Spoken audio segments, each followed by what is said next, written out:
Sa modernong panahon natin mga tol, mas lalong nakakatakot ngayon talaga no kung magkakaroon tayo ng WW3.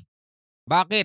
Dahil dito sa mga ipapakita natin at dahil dito sa mga ipapanoorin natin ngayon, mga halimaw na bomber aircraft ng Amerika, Russia at China. Ito yung tatlong malakas na bansa mga tol na talagang pag naglaban-laban to ay nako, ewan ko ano mangyayari sa mundo mga kapatid no. Itong video panonoorin natin mula to kay Maharlika TV. Sabay-sabay natin tong panoorin mga tol at tignan natin, bigyan natin ng reaksyon, ng commentary kung ano-ano tong mga halimaw na bomber aircraft na meron ngayon ang mundo. Na kapagka eto'y nagtagpo-tagpo't nagsagupa, talagang ewan ko na lang kung anong mangyayari mga tol. Bago yan, syempre huwag mong kalimutan na mag-subscribe kay Maharlika TV. At sa mga bago pa lamang dito, syempre huwag mo rin kalimutan mag-subscribe. Click mo na rin po ang notification bell para ma-notify ka whenever na may mga bago tayong reaction video. Maraming salamat sa lahat ng sumusuporta at salamat sa lahat ng mga nakakasama natin everyday kapag may mga bago tayong reaction video mga tol. Maraming salamat sa inyong lahat. So wag na natin patagalin pa, panoorin na natin to.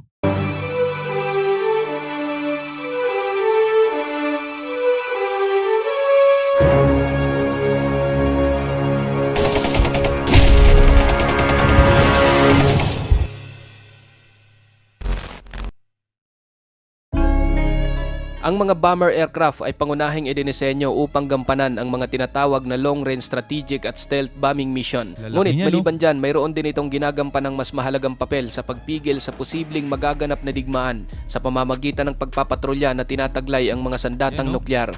Mula sa isang versatile Russian bombers hanggang sa isang hypersonic American bombers, titignan natin ang ilan sa mga pinakakinakatakutan at pinakamakapangyarihang bomber aircraft sa mundo. Pero bago tayo magpatuloy, isang like lang po ang hinihingi ko para sa videong ito. Malaking bagay na po yan bilang suporta sa ating bawat ina-upload. Back to the video.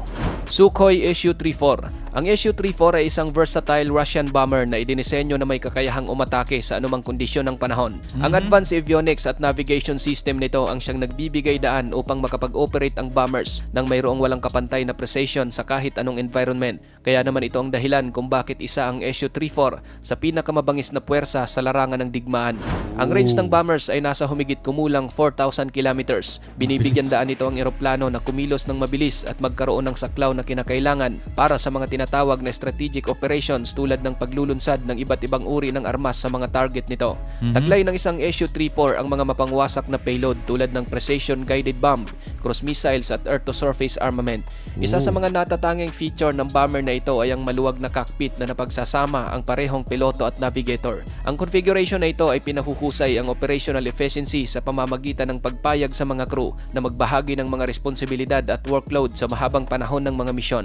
Ang cutting-edge radar ng Su-34 at targeting technologies ang nagpapahintulot dito na maging accurate sa pag-engage sa kanyang iba't ibang target sa lupa at dagat. At sa pamamagitan ng radar technology nito, ginagawang posible ang mga precision strike laban sa mga fixed and moving targets. Maaring atakihin ng Su-34 ang mga target nito ng may pinpoint accuracy na mayroon lamang minimal collateral damage dahil sa kanyang sopistikadong targeting system. Higit pa rito, ipinagmamalaki rin ng eroplano ang kanyang kahanga-hangang air-to-air na kakayahan na ginagawa itong isang matinding kalaban laban sa mga enemy aircraft na may mga sopistikadong sistema ng radar at air-to-air missile. Ang Su-34 ay maaring i-neutralize at i-engage ang mga banta sa himpapawid at nagbibigay ng crucial air superiority upang protektahan ang mga friendly forces o intercept ang mga enemy aircraft. Tupolev Tu-22M3. Isang long-range supersonic bomber ang Tupolev Tu-22M3 na kilala sa kanyang walang kapantay na bilis at striking capabilities. Ang Mach 1.88 na bilis ng eroplanong ito ang nagbibigay daan dito na mabilis na makakalusot sa mga air defense at maghatid ng payload sa mismong teritoryo ng kaaway bago pa man sila makapag-react. Ang malawak na range ng Tu-22M3 ang isa sa nagbibigay dito ng lakas na ginagawang madali ang mga tinatawag na transcontinental flight na isang mahalagang aspeto sa maraming mga military operation at nagbibigay daan upang mag-operate ng malalayong misyon. Ang aerodynamic na kahusayan ng Tu-22M3 ay nag-improve sa pamamagitan ng kanyang naka-streamline na sweep wing na hugis. Bukod dito, maaari nitong baguhin ang kanyang wing layout para mas mapahusay ang performance sa iba't ibang bilis na mayroong garantiya na magamit sa anumang flight condition. Matibay ang pagbuo ng eroplano, pinapagana ito ng malakas na makina at madaling imaneobra sa kabila ng kanyang laki. Ang kanyang agility ay nagbibigay daan upang makapagsagawa ng tinatawag na sharp turn, evasive maneuvers at mga komplikadong aerial tactics na nagbibigay daan upang malampasan ang mga depensa ng kaaway at maiwasan ang mga paparating na banta. Bukod dito, ang Tu-22M3 ay mayroong kahanga-hangang payload capacity. Ang kanyang malakas na airframe at powerful na makina ay maaring magdala ng maraming bilang ng mga ordnance, kabilang ang iba't ibang long-range missile at precision-guided munition. Ang nakakakilabot na kombinasyon ng payload nito at precision ang nagbibigay daan sa Tu-22M3 na magdulot ng malaking banta sa sinumang kalaban. Northrop Grumman B-2 Spirit. Ang B-2 Spirit ay isang US stealth bomber na mayroong konsepto ng pagiging invisible. Ipinagmamalaki ng kakaibang aircraft na ito. Para siyang base sa Page, no? Yung itsura niya sa himpapawid sa dambuhala to. Ang daming maghulog nito eh. Ang isang sleek na disenyo at gumagamit ng advanced na radar evading technologies na ginagawa itong halos hindi na matukoy sa kahit anong radar ng mga kaaway. Ang hindi matatawarang range ng aircraft na nasa humigit kumulang 11,000 kilometers at ang kakayahang magdala ng parehong conventional at nuclear na mga armas. Tinitiyak ng B-2 Spirit na walang kahit anong target ang hindi niya nararating. Ang stealth na kakayahan ng B-2 Spirit ay nakukuha sa pamamagitan ng makabago nitong disenyo o stealth na teknolohiya. Ang kakaibang flying wing configuration nito na sinamahan ng advanced composite materials ay nakakatulong na lubhang mabawasan ang kanyang radar signature. Nangangahulugan lang ito na ang B-2 Spirit ay maaring makapenetrate sa mga lugar na mayroong matinding depensa ng hindi nadedetect, na siya namang nagbibigay dito ng kalamangan sa mga strategic operation. At dahil nga nababawasan ng radar signature ng B-2 Spirit, maaari itong lumipad ng hindi natutukoy kahit sa harap ng pinakasophistikadong air defense system. Ang nakakamanghang kakayahan na ito ng aircraft ang nagbibigay daan dito na maabot ang mismong teritoryo ng kaaway na mayroong precision strike. Imagine mo kung meron ng ganito nung panahon ng WW1 at WW2, di ba? Tapos Amerika meron, talagang magiging sila yung pinakamalakas nun sa buong mundo. Kaso ngayon meron ng ganito ngayon. Kaya kung magkakaroon ng WW3, imagine mo yung mga pinakita mula kanina, di ba? Sobrang lakas nitong mga to. Ang stealth technology ng aircraft ay napapataas din ang tsansa na magiging ligtas ito sa mga operasyon dahil mababa ang chance na madedetect ito ng mga enemy fighters at surface-to-air missile. Ang B-2 Spirit ay nilagyan ng advanced guidance system upang mas mapahusay ang kanyang precision strike capabilities. Ang kanya namang mga onboard navigation system at ang target acquisition technology ay nagbibigay daan dito upang tumpak na mahanap at accurate na ma-engage ang mga target. Ibig sabihin, maaaring neutralize ng aircraft ang mga pangunahing enemy installation, infrastruktura o mga high-value target with surgical precision na nagpapaliit ng collateral damage. Ang B-2 Spirit ay isang mahalagang bahagi ng nuclear deterrent ng Estados Unidos. May kapasidad itong magdala ng parehong conventional at nuclear weapons na nagbibigay sa aircraft ng napakalawak na flexibility sa isang malawak na hanay ng mga senaryo ng misyon. Kabilang dito ang kakayahang maghatid ng mapangwasak na mga conventional munition na may mataas na precision. Sa kanyang walang kaparis na stealth na mga kakayahan, pinalawak na saklaw at kilakilabot na arsenal, ang B-2 Spirit ay kumakatawan at ehemplo ng modernong strategic bombing. Ang kakayahan nitong mag-ooperate ng mapangahas at umatake sa mismong teritoryo ng kaaway ang siyang naglagay sa kanya bilang isang napakahalagang asset sa pagpapanatili ng pandaigdigang katatagan at seguridad. Xi'an H-6K. Ito naman ay isang Chinese strategic bomber na binago gamit ang mga state-of-the-art system at nagtataglay ng kahanga-hangang long-range capabilities. Ang maximum range ng bomber na ito ay humigit kumulang 3,500 kilometers. Maaari nitong maabot ang malalayong target at makapaghatid ng payload na mayroong precision. Ipinagmamalaki ng Chinese bomber na ito ang upgraded avionics suite na may kasamang advanced na teknolohiya at mga system na nagpapahusay sa pangkalahatang performance nito. Ang kanyang avionic package ay may kasamang modernized na mga radar system, kagamitan sa komunikasyon at navigation aids na nagbibigay daan sa eroplano na mag-operate ng epektibo sa komplikado at mapaghamong environment. May ganito yung China, kaya talagang ingat-ingat din ng Pilipinas may ganito China. Ang improvement ng aircraft ay napapahusay ang situational awareness at mas nagiging coordinated sa panahon ng mga misyon. Maliban dyan, sumasailalim din ang mga radar system ng aircraft sa matinding pag-upgrade na siyang nagbibigay dito ng pinabuting target detection, mga kakayahan sa tracking and identification na tinitiyak na kaya ng bomber na talagang epektibong malocate ang mga target kahit na mayroong countermeasures ang mga kaaway. At sa pamamagitan ng pagsasama-sama ng advanced na radar system nito. Napapahusay ng eroplano ang kanyang mga operasyon at survivability sa modernong battlefield. Bukod sa mga avionics at radar upgrade, pinabuti rin ang performance ng makina ng aircraft kumpara sa mga nauna nito. Gamit ang upgraded na mga engine, naaabot ng eroplano ang mas matinding bilis, range at pagmaniobra na nagbibigay daan upang ito'y makapagsagawa ng iba't ibang mga misyon ng epektibo, mula sa mga long-range strikes hanggang sa maritime surveillance operation. Isa sa mga pangunahing lakas ng Chinese bomber na ito ay ang kanyang versatility at adaptability. Ang bomber ay may kakayahang magdala ng kakaibang hanay ng mga munition, kabilang ang parehong guided at unguided weapons. Maaari itong mag-deploy ng mga cross missile, conventional bomb at iba pang precision guided munition. Tinitiyak ng payload capacity ng eroplano na makakapaghatid ito ng isang matinding epekto sa mga kaaway, na nagbibigay sa China ng isang powerful tool na mahadlangan ang mga potensyal na kalaban. Dagdag pa rito, ang aircraft ay may kakayahang mag-operate mula sa iba't ibang airfield na higit na nagpapahusay sa kanyang operational flexibility, na nagbibigay daan sa aircraft upang umangkop sa iba't ibang mga kinakailangan sa misyon at mabilis na tumugon sa mga umuusbong na banta. Ito man ay isang long-range strike o pagsasagawa ng maritime surveillance. Rockwell B-1B Lancer. Ang B-1B Lancer ay isang supersonic bomber na kilala sa pagkakaroon ng flexibility at high-speed capabilities.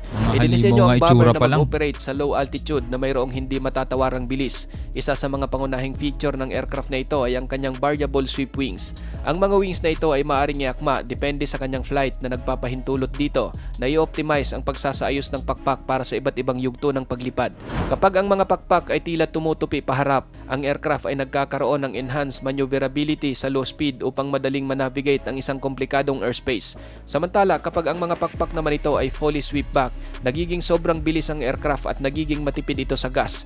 Ang adaptability na ito ay nagbibigay sa B-1B Lancer ng kakaibang bentahe sa iba't ibang mga senaryo ng misyon. Pinapagana ng 4 na afterburning engine ng eroplano. Pinapayagan ng mga makinang ito ang aircraft na maabot ang supersonic na bilis upang matiyak ang mabilis na pagtugon at ang kakayahan para makapaghatid ng mga pag-atake. Ang weapons payload ng eroplanong ito ay kinabibilangan ng mga guided missile, gravity bomb at mga mina. Ang versatility at armas nito ay nagbibigay daan sa bomber na makapag-engage sa iba't ibang target, mula sa ground-based installation hanggang sa mga naval vessel.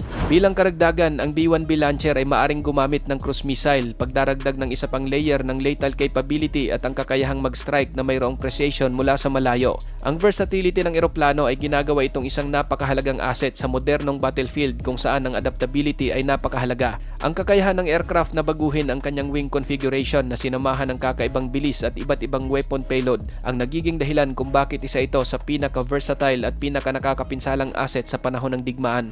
Tupolev Tu-95.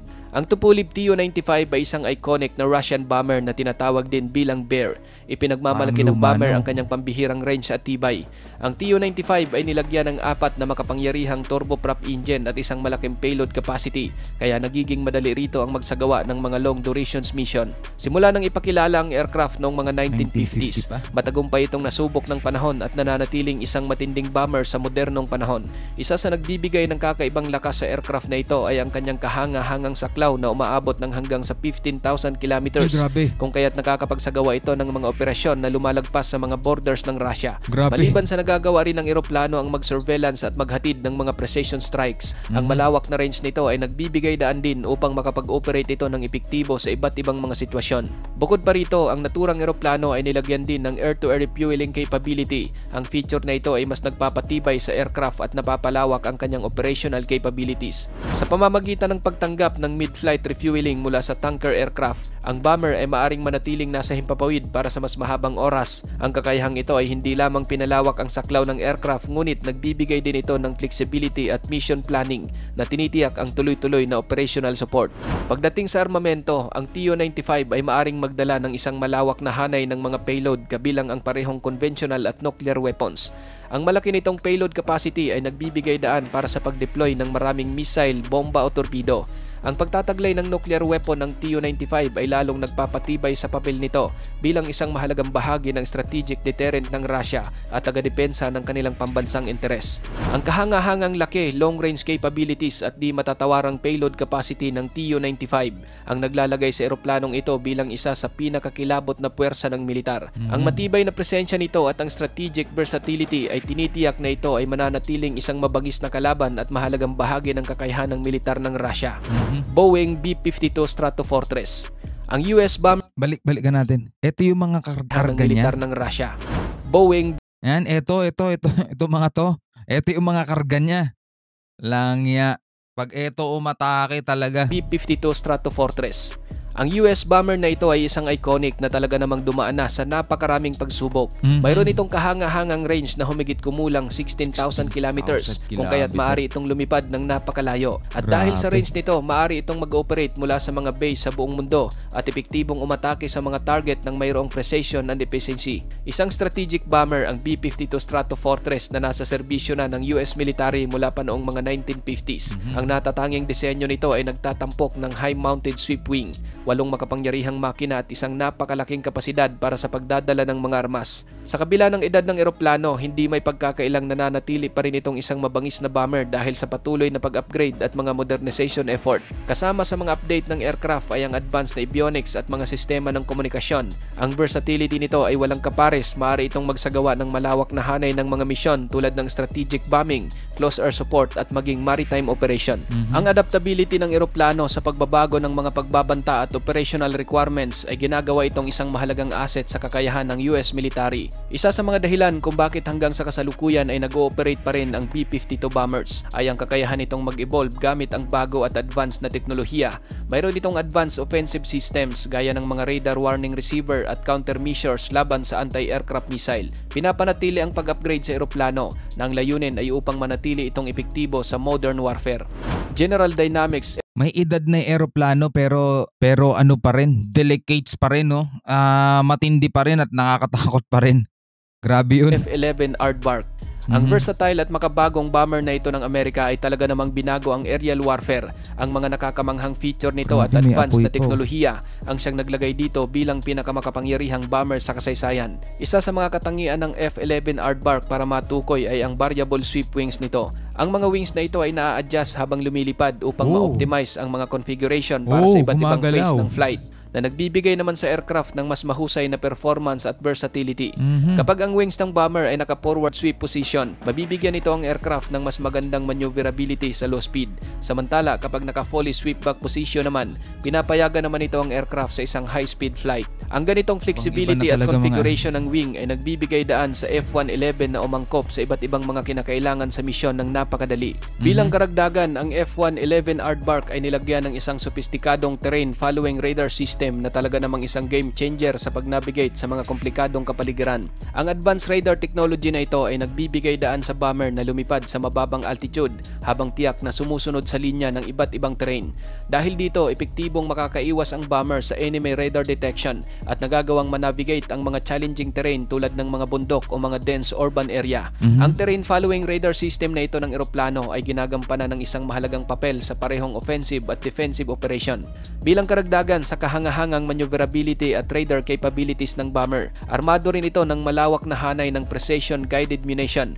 Kabilang dito ang mga laser-guided bomb at anti-ship missile na nagbibigay dito ng kakayahan na maghatid ng mga mapangwasak na pag-atake laban sa iba't ibang mga target.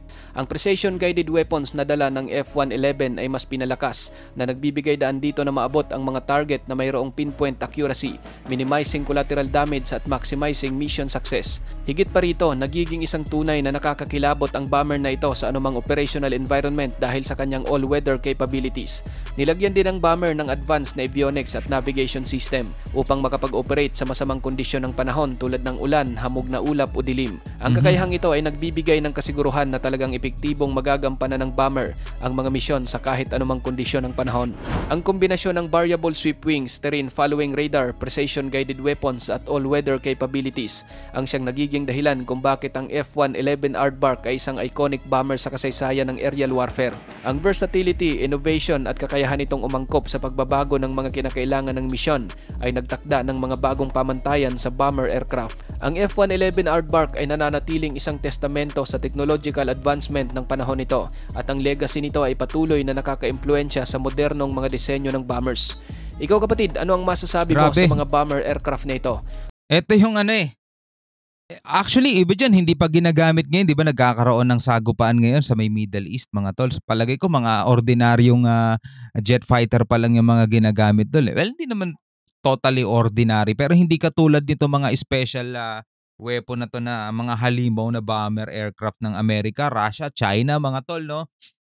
Kaya isipin mo talaga kapag nagkaroon ng WW3, mga tol, hindi ko alam kung ano pang sasapitin natin, no? Sabi nga ni Einstein, di ba, kung magkakaroon pa daw ng ika-4, baka patpata na lang tayo. Pero mo, ang titindi nito mga to. Ang titindi, ang lalakas mga halimaw, saka yung mga pakpak gumaganon pa no? Talagang gumagalaw pa, nag-a-adjust pa habang nasa ere. Ikaw bilang isang tao, ano masasabi mo rito sa mga halimaw na to, mga tol, no? Comment ka na lang sa baba. Maraming salamat sa panonood. Hanggang sa muli, ako nga pala si Shobal D. Peace out.